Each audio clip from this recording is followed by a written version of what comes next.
things can look too dramatic. Perhaps a tiger from a long way away that's coming towards you. The image itself quite realistic. But it's not complicated work, and I enjoyed it. The result is mind-blowing. Because if it's hot, so I don't make too many mistakes. I love it.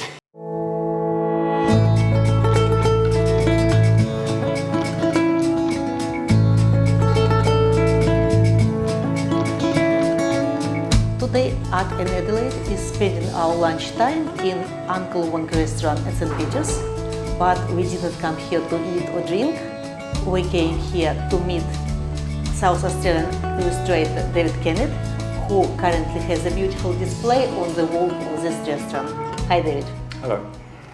David, can you please tell us a little bit about this exhibition in the restaurant? Who got the idea to exhibit in the restaurant and what benefits for both sides from this collaboration? Well, this happened because the lady who was fitting the shop, doing the interior design, needed something to put on the walls, and she was looking around for an artist. She came, she saw my work at Burnside Cultural Day, which is Burnside Library. She liked the work and she approached me and asked me if I'd like to put work on the walls. I said yes, and it went from there. The restaurant gets free decoration and occasionally somebody will buy pictures off the wall. The restaurant very generously doesn't charge commission, so if a picture is sold, then I print another one, perhaps a different picture, and I put it on the wall and we wait for somebody to buy it. So David, if I understood you correctly, it's a permanent display. So yep, it's been up for, I think this might be the second year, and in that time I think we've probably sold 20 pictures, which is fine for me. It's a good result. It's quite a good result. My work gets seen by people, and if it wasn't here, it wouldn't be anywhere.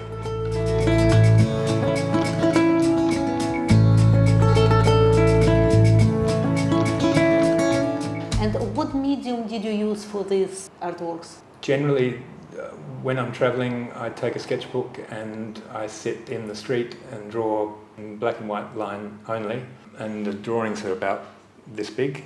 Then I bring the drawings home, I scan the drawing into the computer, and then I colour it in on Photoshop. The reason that I draw in line is because I sit there for a drawing, depending on how complicated it is. It can take maybe 12 hours, and in that time the sun moves, so there's no point in putting any tone in there. So I do all the shadows and the light when I'm home.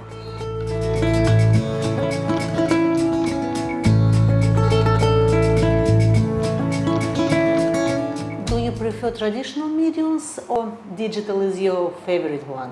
Digital is my favourite one now because I don't enjoy rendering much, and also I change my mind a lot. With a computer it's very easy to change your mind and you can do different versions of the same picture. With a traditional painting, if I want to change my mind halfway through a picture, that's maybe a week's work lost. On the computer it's 5 minutes, and if I don't like the change I've made, I can go back to an earlier picture and carry on with that. Also, if I want to change that to a night scene, it's quite easy. I can push a couple of buttons and then work on that. And because I work in 2 layers, there's a line layer and a colouring layer. The line layer doesn't change, but the colouring layer does. And so it's a little bit like primary school colouring in, just colour in around the lines. Yeah, but the initial drawing, it's still your drawing which you did sketching from life. Yeah, it's a scan of that. It's a scan of that drawing. So all these black lines, it's pen. It's the drawing. Do you use pen or pencil or? I use pen because often,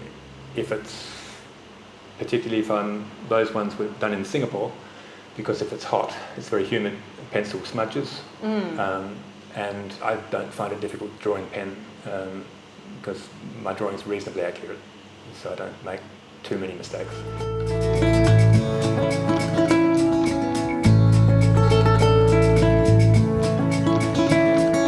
Talking about your artistic style, do you have some other artists or art styles which influence you, or it's your only own?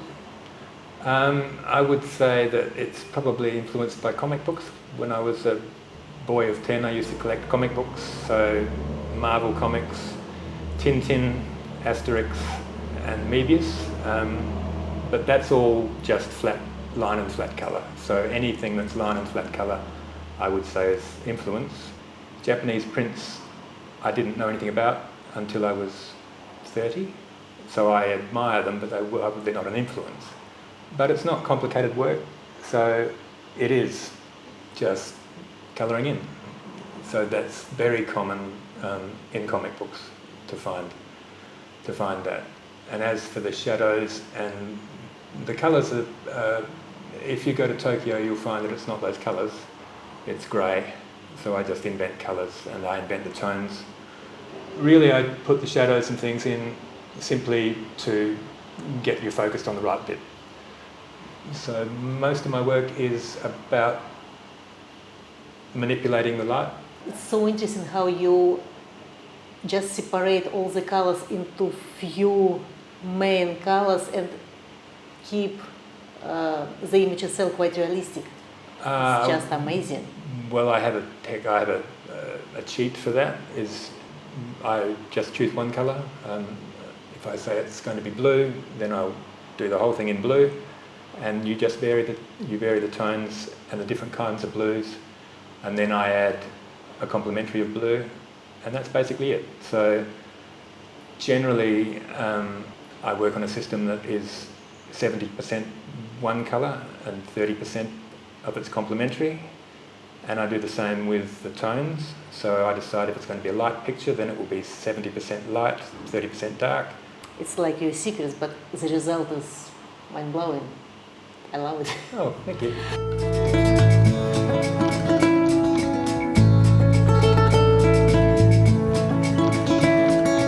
Here, all the 6 paintings are landscapes, cityscapes. And do you like some other subjects to be depicted? Yes, I do. I only do buildings here because that's what the restaurant wants. And because it's a family restaurant, I can't do nudes and animals are not appropriate. But I like to do those things, but I can't display them here.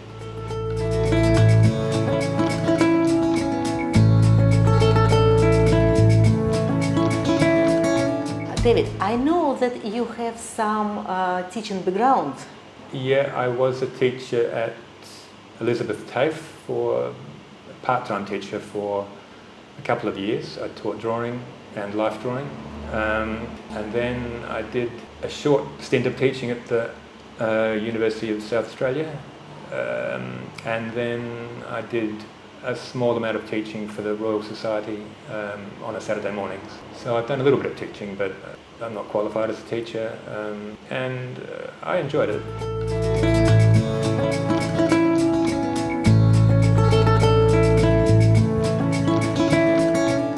What do you think about formal art education? Is it compulsory? Well, I had a formal education. I went to Underdale College of Advanced Education and did the illustration and design course. It was useful for me. I think there's a couple of benefits, is that you're with a whole group of like-minded people.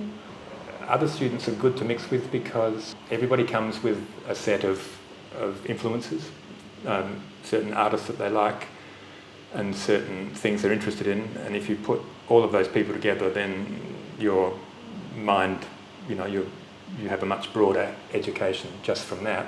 And with a formal education, your teachers have done quite a lot of work for you in that they've distilled a lot of the information into a package that they will teach you. So that I think you get a certain accelerated way of learning. You also get instant feedback on your work. That comes back instantly, so there's a little less trial and error. Also, I think you get exposed to things that you wouldn't otherwise get exposed to. So there are certain projects that you'll do that you would not do yourself, or you would avoid because you don't like the thought of it. And that was very useful because there were certain projects that we did that I didn't understand the meaning of them. But what it did do, I realised after I finished art school that it taught me how to learn. That I think is the most important thing, is to learn how to learn. Yes. Because after you leave art school, it's quite lonely, and then that journey continues. So I would say when I was at art school, I didn't produce anything worthwhile, but I did learn how to be self-critical without putting myself down too much, but to be honest with what I was doing and how to improve.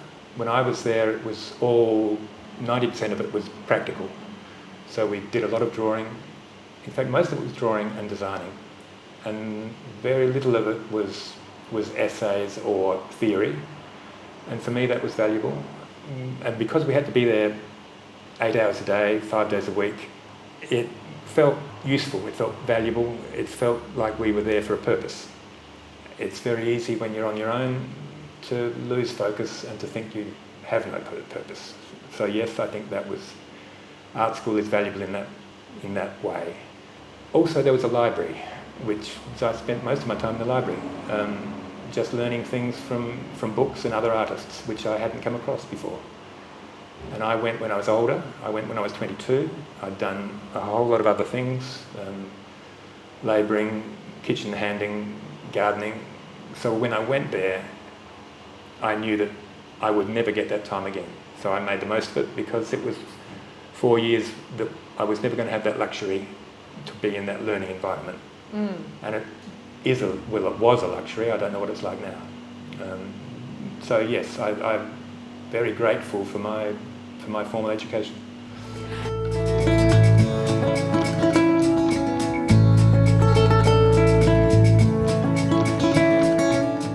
For those people who can't, for some reason, accept formal education, what could they do to develop themselves as an artist? What sources would you recommend them? Okay, well, there's a lot of resources. It used to be books, and there's now a lot of that stuff has gone online. There's lots and lots of resources online that are all free. The trick is knowing what's going to be valuable and what's going to be useless.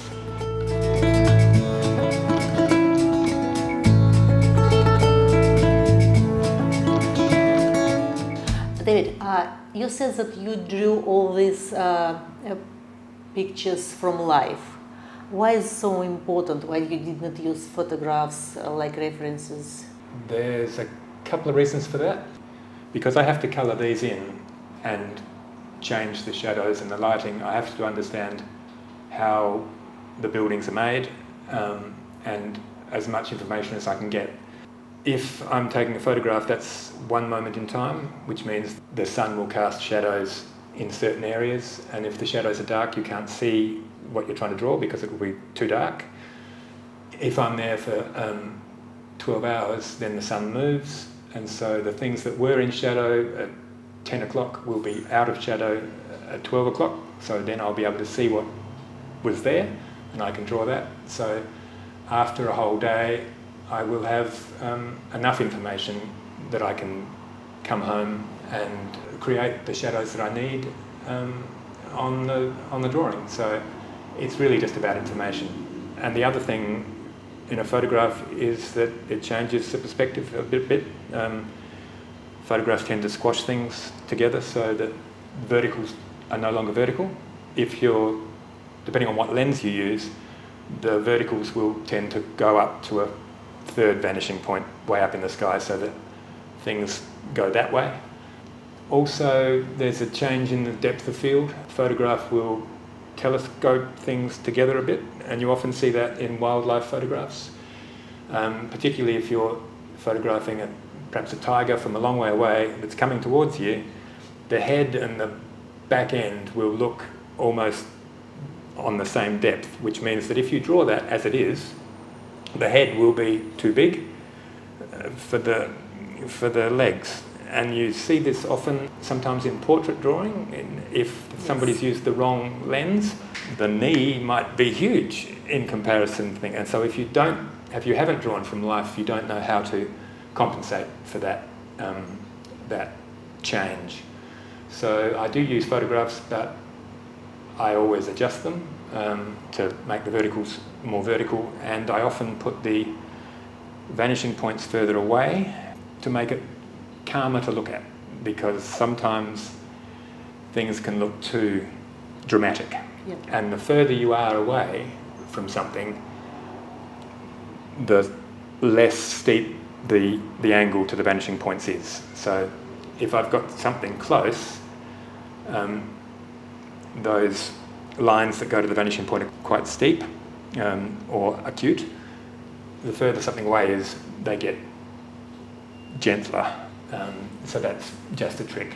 So that's why I draw these from life, and because you understand the form, because you've seen it for a long. And plus there's another advantage, is that you get the sense of the place better than you do from a photograph. Because if I'm there in the morning, I see the people coming to work, and in the afternoon I see them coming back. They talk to me, and you get a real sense of place. And it is a way of engaging with the world. As a side benefit from that, people really appreciate that you've taken the time to sit in their street for 16 hours drawing. They think that's quite special, and they understand that they live at special place. Yeah. And for me, just personally, I find that it stops my internal monologue that I have in my head saying that I'm useless. If you're concentrating on something out there, then you're not hearing that awful noise, and it can be quite calming to draw. That's a benefit that we don't often talk about, but I think from a mental health point of view, it's useful.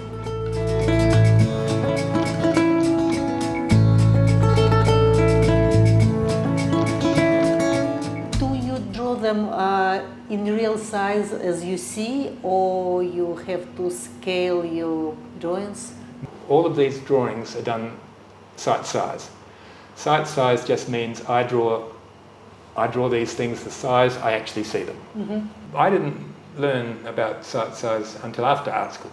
And if I'm drawing a building with lots of windows and things, if I'm sitting on the street for 12 hours or 16 hours, it's much easier to draw sight size than it is to maybe to scale something up 2.5 times or lower it 2.5 times, because if you're doing that, you're doing maths and not drawing, because every time I look at something, you have to make a calculation. Yeah. And whilst that's fine in the first hour, you can still do that calculation. If you forget, then everything starts to go out of proportion.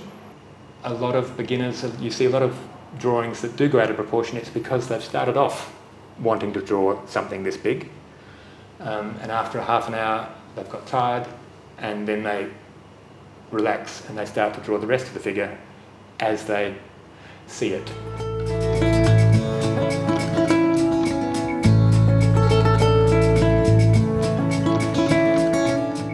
So, David, talking about drawing from life, I know that you are one of organizers of live drawing sessions at Hubbe Court. Could you please tell a little bit about these classes, courses, sessions, how to call it, and why they're important for artists to develop their drawing skills? I've always drawn from life, so that started at art school, and I think it's important to keep up drawing from life. Because you can move your head around, you can see the body from slightly different angles. So if there is something that is unclear, you can move your head slightly and see what that is. Drawing a figure from a photograph is once again the same problem with any photograph, is that the shadows will often be darker than they are from life. So you may not be able to see things properly, and also there's the camera distortion. If you're working for photographs, it's somebody else's point of view. With life drawing, you can move slightly. If you don't like the angle, you can move somewhere else and get a better view of it. At Hubbe Court, it's very good because we have different levels. There's ground level, there's a mezzanine, and then there's another level. So you can actually see the body from above, and from there and from down here, which gives you a much better way of seeing how bits of the body are put together. So if you're always drawing from there, then you have no real idea of how the neck fits into the shoulders. If you're really going to understand drawing, you need to be able to see the body from all sorts of angles. And I think it's important that people move around. I see lots of people who only ever draw from one position. They make the mistake of thinking that if I draw from up there, it's going to be difficult because it's all foreshortening. But the thing is, everything you draw is foreshortening. If I'm looking at your nose, it's foreshortened because it's straight. The nose is different. Yes. And so everything you look at is foreshortened. So that's a myth that the people should get out of their heads. No angle of the body is more difficult to draw than any other angle. It's just that it's unfamiliar. And the advantage of drawing something unfamiliar is that you forget what you're drawing and you just concentrate on what you can see. And so sometimes you get a better drawing because you're not drawing what you think you know, you're drawing it as it is. That comes back to drawing just shapes. And so instead of thinking there's a leg, it's just a shape. And if we can learn to see it as a shape, then our drawing will improve. And that's where you can close one eye and make things flat. Drawing is a little bit like driving a four-horse chariot. All the horses want to go in a different direction, and your job is to keep them going in the same direction. So there's things you have to think about. There's tone and shadows and line and shapes and negative shapes and all those things together. But if you have a logical system for how you go about drawing, and that comes back to gesture drawing, if you get that bit nailed down first, then all those other tricks you've learned, which are in your toolbox of things like contour drawing and shapes, negative shapes, they fit into that. And so you will end up with a drawing that works. But it's a matter of getting those things in the right order. And that's where drawing from life helps. And it doesn't matter if the drawing is a mess. Better if it's a mess. Because we're not rendering, we're not making something to look like a photograph. There's no point to that. If you don't understand what you're drawing, then all the rendering in the world is not going to make you a better drawer. People make the mistake of copying every tone exactly and hoping that it's going to turn out to be a drawing. It won't. It'll turn out to be a rendering, but it's not a drawing. Because if you can understand how things are built, and that's why we always go back to blocks and things. We start off with blocks because we can break things down into blocks, really. You end up with maybe drawings that look like robots. But the theory is that if you have a block, you can understand where the light comes from. Light hits here and there's a shadow over that side. So that's a block. But we can think of the body in similar ways.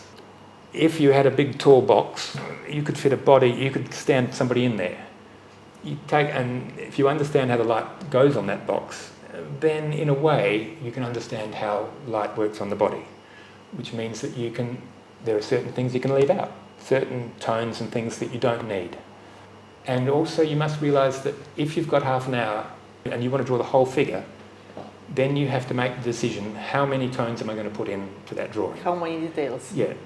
Am I going to just have a light side and a shadow side? In half an hour, that's probably all you're going to get. So if you can find where the plane changes from here to here, and on the body from, the plane change here, this is the front, this is the side, if you can get that down, that's pretty good in a half an hour. If you've got more than that, if you've got longer than that, you can develop some other tones. You can maybe do 3 tones or 4 tones, but it has to be logical. And somebody should be able to see a drawing and understand what it is and how the figure is standing in space and where the light is coming from. And if you can make a sculpture from that drawing, or if you can actually build something from that drawing, then that's, in my view, a successful drawing. Other people will disagree with that violently, I imagine, but I don't see a lot of value in a beginner learning how to do lots and lots of tones if they don't know what those tones are for.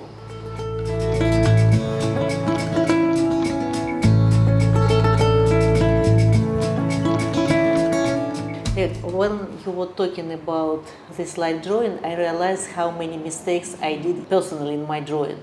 And do you run some workshop for emerging artists or provide some help? I don't generally do workshops unless I'm forced to. So a workshop, I think, in some ways, unless you're demonstrating a technique, I don't think is terrifically valuable from my point of view. I can tell you probably what you need to know in a couple of hours. It's not complicated. What is complicated and what is important is that you draw every day, at least for an hour a day, every day, and it's the practice that will make it. I'm very happy to help beginners. If somebody has a question, I'm very happy to help them, and I will give them my view on what their drawing is. I love to see drawings. I like to see, and when people get something right and understand something, that makes me happy.